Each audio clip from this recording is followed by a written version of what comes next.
Are you a government retiree or you're a military veteran? If so, you want to definitely watch this video because I'm going to explain to you why you should skip over countries such as Dominican Republic, Panama, and Colombia and come straight to Zambia in the southern region of Africa. Hey, Jason here. If you've been watching the channel, you've been seeing me as I was traveling through the southern region of Africa on the quest for residency. And now that I have it in Zambia, I want to share with you reasons why you should be looking here also. And most importantly, you hear me talk about things such as health, wealth, and prosperity. And so let's go ahead and dig into today's video. And it's going to be 3 reasons you should retire in Zambia.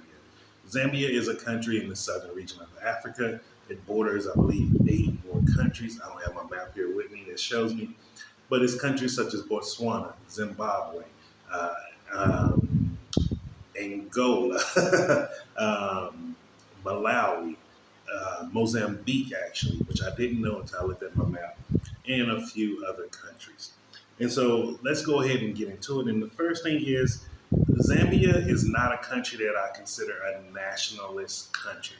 Now, if you're a military expat, and especially if you've been to the Dominican Republic, you know what I mean by this when I say a nationalist country. And what I mean by that, for the people who may have not been to that region yet, is a nationalist country is a country where when you're a foreigner, you are always wrong. It doesn't matter if you're the victim. It doesn't matter if you're actually wrong. You are the enemy. And this is where people in those type of countries, their mindset is around us first, them second. So anything happening, if you're or one of them involved in it, you are the person that everyone's going to gang up on and going to say you're the wrong party. And it's just going to work from the bottom all the way to the top. And you're just going to realize, even when you're in the right and trying to do the right thing, you're not going to win, or it's going to cost you way more money than it should have, when just normal procedures should have been in play that made everything fair and correct. Now, Zambia is not a nationalist country in my eyes. I see this as a moral, fair country, meaning moralities mean something and being fair means something. You will have areas and little pockets that rip you off, but that exists in every country. It's just nothing you can do to get around it. There's no utopian society. So as you're planning to leave from the United States and go to another country, just understand there's going to be goods and bads no matter where you go. And you want to look at the big picture of your lifestyle and also see what are the things that matter to you when you're going to another country. One of those things that matter to me is I don't want to be in a nationalist country because you feel like you're walking on glass in a way. And if you know that you're just a regular good person, you just want to be able to relax and breathe. You don't want to feel being wronged all the time. And so being here, this is one of the things I love about it. It's a very fair country. The few times if like one of the Yango drivers try to rip you off, you just tell them, no, this is what the app say. They don't even argue with you. And then you just report it to the app and they take care of those problems. And from stories that I've heard, that goes all the way up the board. This is a country where the legal laws mean something, and if you break those laws, you will go to jail and be punished by the law. And so that's something that I really love about here because it creates a level of safety that is amazing. Now, the second reason I actually say you should come to Zambia is the actual true cost of living. Now, I know you may have watched some of these YouTubers that's been in Africa, been in different countries, traveled, and they're telling you how so expensive it is. Yes, as a tourist, Africa is a very expensive country. However, living here, it is not that expensive at all. It's actually very affordable, and it's comparable to some of these other countries that people are going to, which I'm going to be honest with you, for what you're putting up with for that level of cheaper living or economical living, you get it here in the southern region of Africa, and you're paying probably a little bit less or a little bit higher depending on what your quality of life standards are.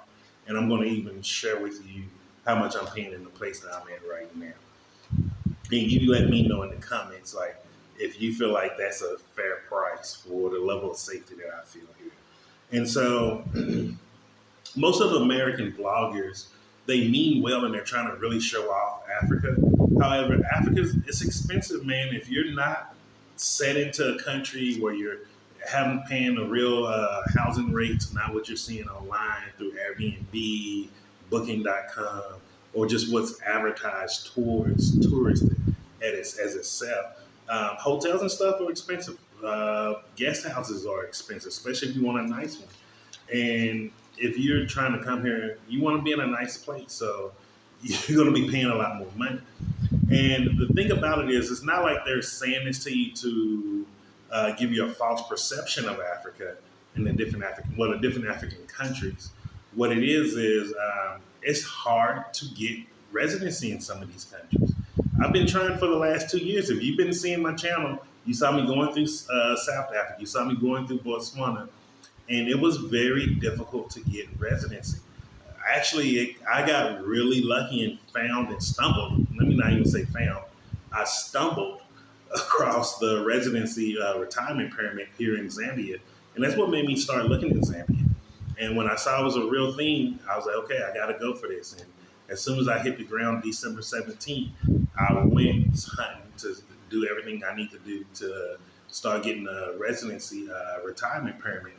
And I got it in January, actually, mid-January, I got it. And I have to tell you, and I'm going to talk about that in the next one, but getting this residency permit, it made me easier for me to be able to get, a long-term rental contract. I'm not doing a month-to-month. I'm not doing Airbnb, and I'm not doing Booking.com or hotels. And so I'm in a 2-bedroom, 2-bath. One's a full bath, meaning a shower and a tub. And I'm paying 5,000 kwacha a month, which is about 199 US dollars. So you let me know in the comments, is that a fair price to you for a 2-bedroom, 1.5 bath? I would say 1.5 bath. Do you feel like that's a fair price? I have a living room. I have a little terrace area where I work out. I do my 1,000 skips every morning with my weighted jump rope out there. And I have a full-size kitchen.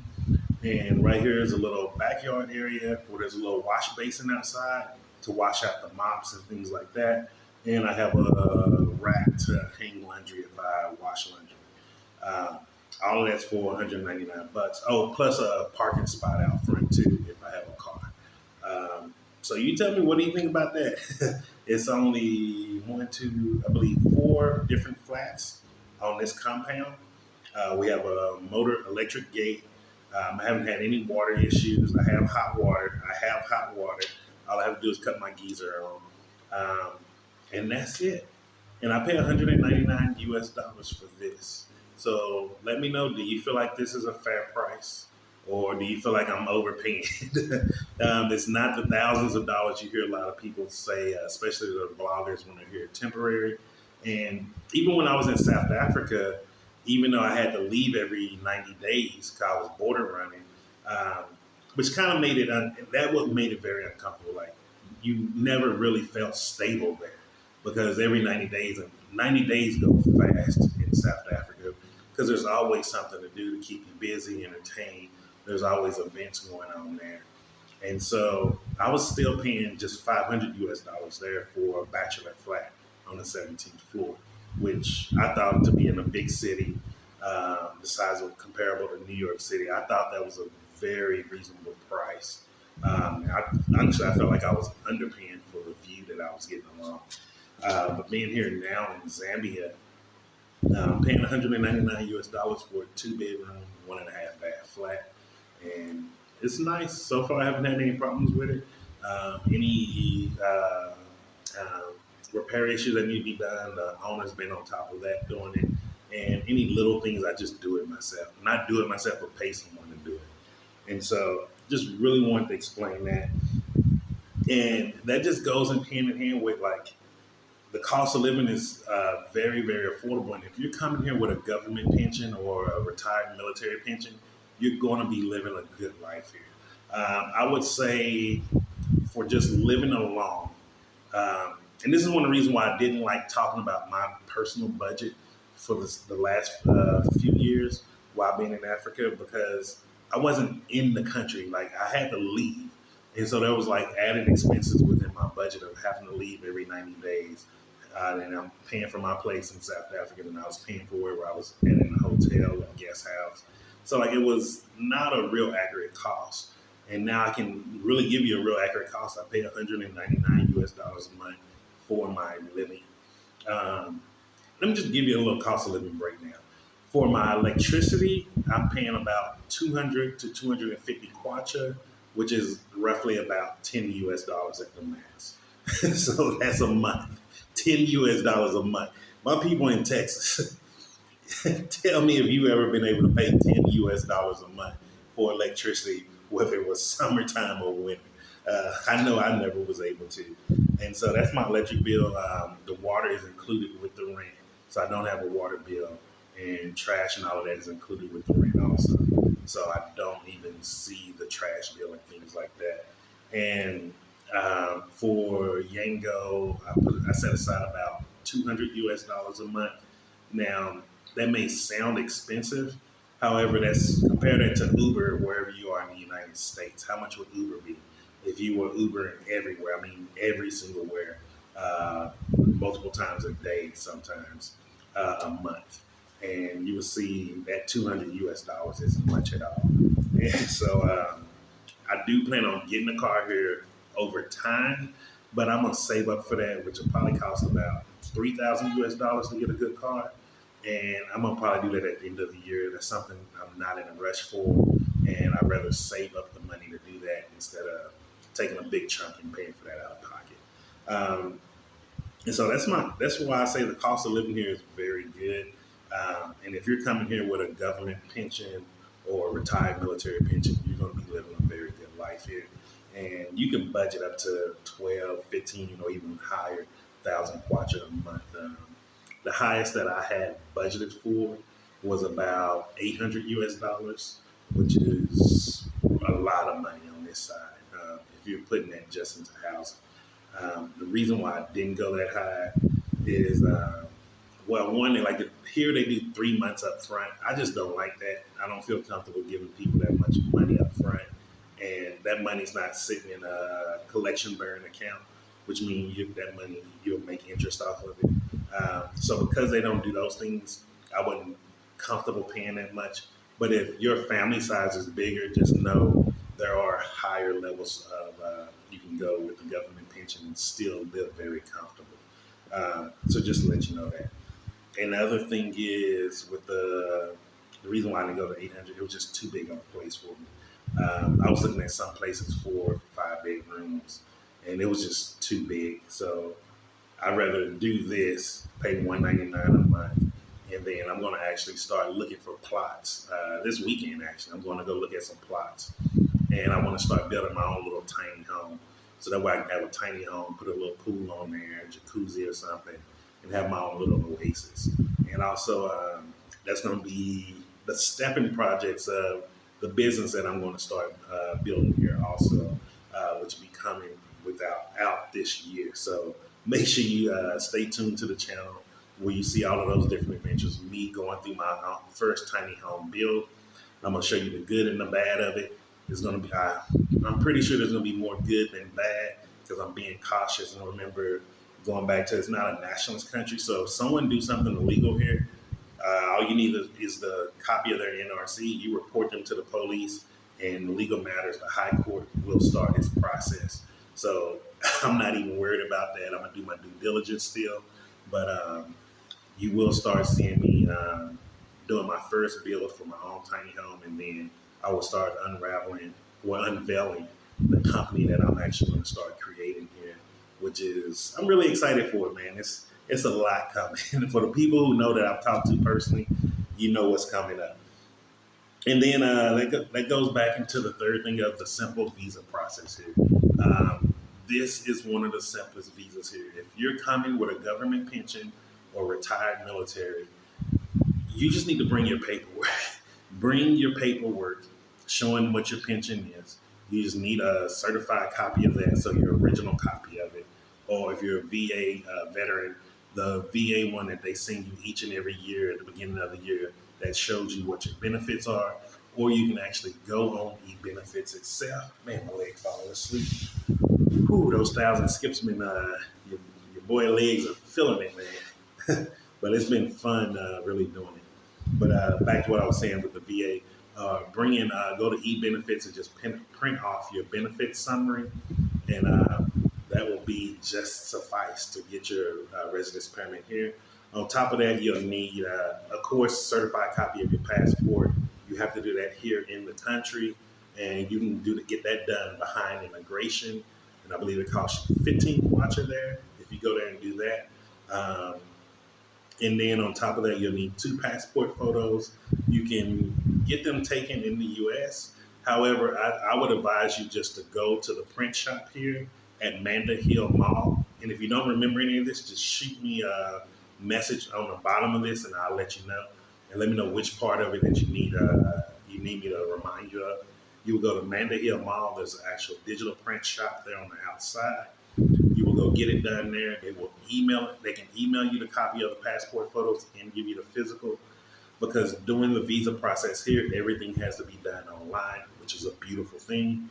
So once you get into the country, you're gonna go and get your passport photos done here. That way they can scan it and send it to you right there. You just upload it into the platform. You will also need a copy of your certified copy of your passport. Need to be certified by a Zambian official seal. You'll get that done behind the immigration place where you actually go for your immigration process. And you'll get that done, and then you just take it to the same print shop. They will print it, scan it, and they will send you a digital copy so you can have all of it in your email. This is how I got everything done. I didn't have a printer here, and it made everything very simple. And then on top of that, you'll just need to write a letter to the Director of General Immigration, which is a very simple letter. Just let them know why you want to retire in Zambia. And also there's an official letterhead for that.